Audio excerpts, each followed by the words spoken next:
Halo teman-teman sekalian. Seperti yang kita ketahui bersama bahwa dalam beberapa waktu ke belakang, kita telah mengetahui sebuah bencana yang cukup memilukan terjadi di wilayah Indonesia bagian barat, yaitu wilayah Sumatera.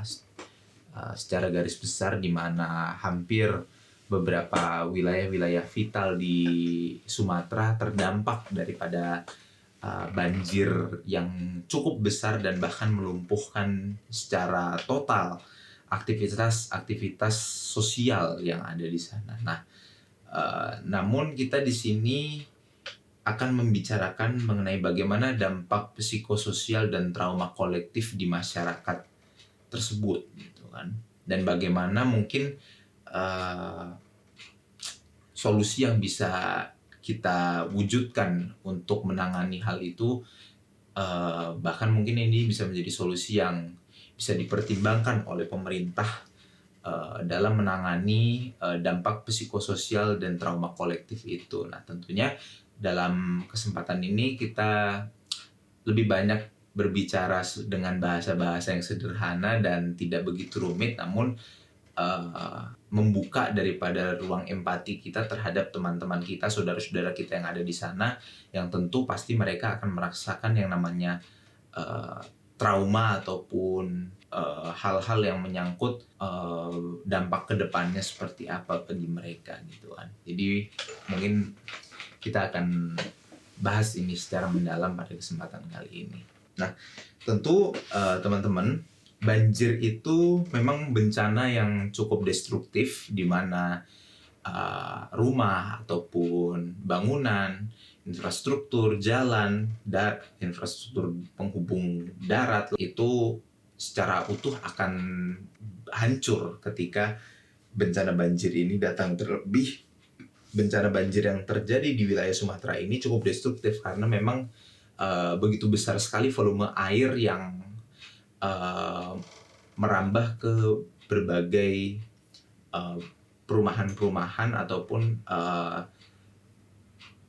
tempat-tempat di mana warga bermukim, gitu kan. Nah, tetapi dampak daripada banjir yang cukup parah ini tentunya bukan hanya berdampak pada material saja, tapi juga akan berdampak pula di dalam psikis dan bahkan menimbulkan trauma kolektif di masyarakat yang terdampak daripada bencana ini. Nah, tentunya ini bisa berbagai macam trauma yang mereka dapat, dan dampak-dampak lanjutannya seperti apa. Seperti beberapa di antara mereka akan mengalami kecemasan atau gangguan tidur pada para penyintas, ya. Luka yang mereka terima itu memang tidak terlihat, tetapi pada dasarnya ini sangat begitu berdampak kepada mereka secara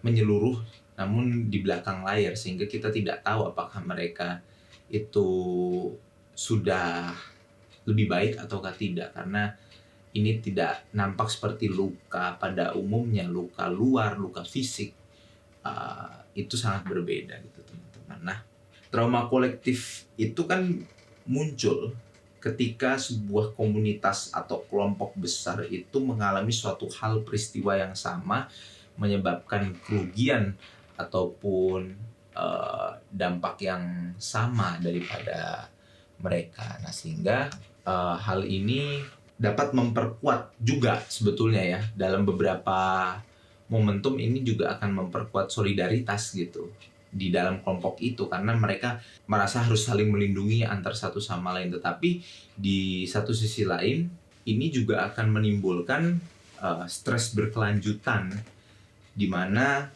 apabila tidak ditangani, maka komunitas atau kelompok besar itu akan berlarut pada trauma, pada stres yang sama dengan jangka waktu yang tidak dapat diperhitungkan. Mungkin bisa sangat lama sekali atau bahkan seumur hidup mereka, gitu kan. Nah, tentunya hal ini perlu ditangani secara mendalam, di mana harus banyak pihak mengintervensi penanganan ini, Karena apabila tidak ditangani dengan baik, maka akan menimbulkan kemunduran pada kelompok sosial di masyarakat tersebut, karena mereka berlarut-larut pada kesedihan dan juga stres yang mendalam gitu kan. Kita memang tidak bisa memungkiri bahwa rasa kesedihan, kehilangan akan akibat daripada peristiwa itu terus akan membekas. Tapi pada dasarnya kita mau bagaimanapun harus sekuat mungkin harus bisa bangkit gitu kan. Dan ini memang tidak bisa bangkit dari dalam diri juga, tapi harus dibantu dan difasilitasi oleh pihak lain, pihak eksternal yang mengintervensi untuk menangani hal ini gitu kan. Dimana mungkin ya kita bisa membantu mereka dengan menyalurkan beberapa tenaga-tenaga yang bisa menjadi konsul di posko-posko pengungsian, di posko-posko mereka saat ini berada gitu kan, sehingga bisa menjadi ruang bercerita, ruang mengungkapkan pendapat, ruang mengemukakan keluh kesah seperti apa, karena itu yang diperlukan oleh mereka gitu kan. Tentunya mereka-mereka para tenaga-tenaga yang mengerti akan hal ini harus berasal dari para relawan yang memang dilatih, yang memang mempunyai kapasitas yang memadai agar masyarakat pun juga bisa menerima dampak positif dari hadirnya para tenaga-tenaga penanganan masalah psikososial dan trauma ini, agar mereka bisa mendapatkan hasil yang lebih utuh sebagaimana yang diharapkan. Trauma dan dampak psikososialnya itu tereduksi atau menurun gitu kan.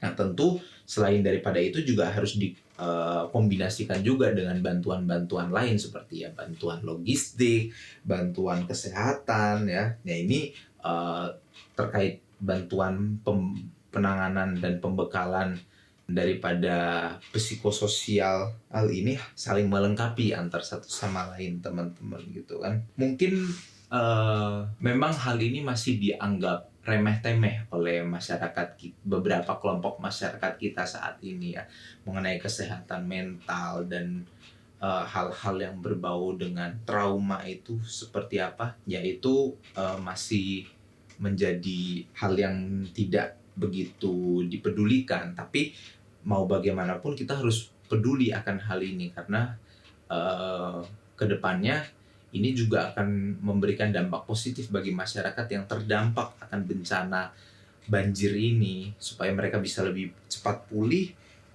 bangkit dengan lebih baik, dan bisa membangun seperti sedia kala wilayahnya, dirinya sendiri, dan keluarganya dan komunitasnya, yang nanti kedepannya juga akan menyebabkan pertumbuhan masyarakat juga kembali seperti sedia kala gitu. Nah, tentu saya mengajak teman-teman untuk bisa peduli dulu dan juga bisa memahami bagaimana dampak seperti ini yang mungkin saja akan terjadi atau bahkan sudah mulai terjadi gitu kan.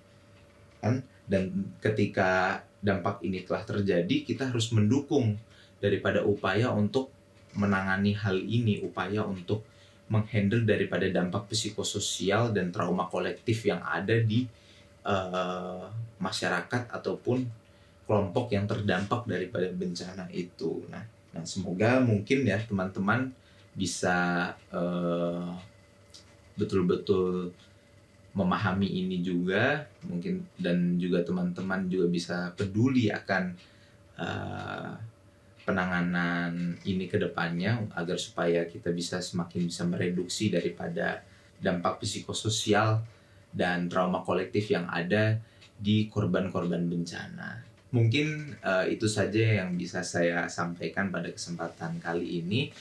Buat teman-teman, mungkin kita bisa berdiskusi bersama di kolom komentar. Saya kira itu saja kurang lebih.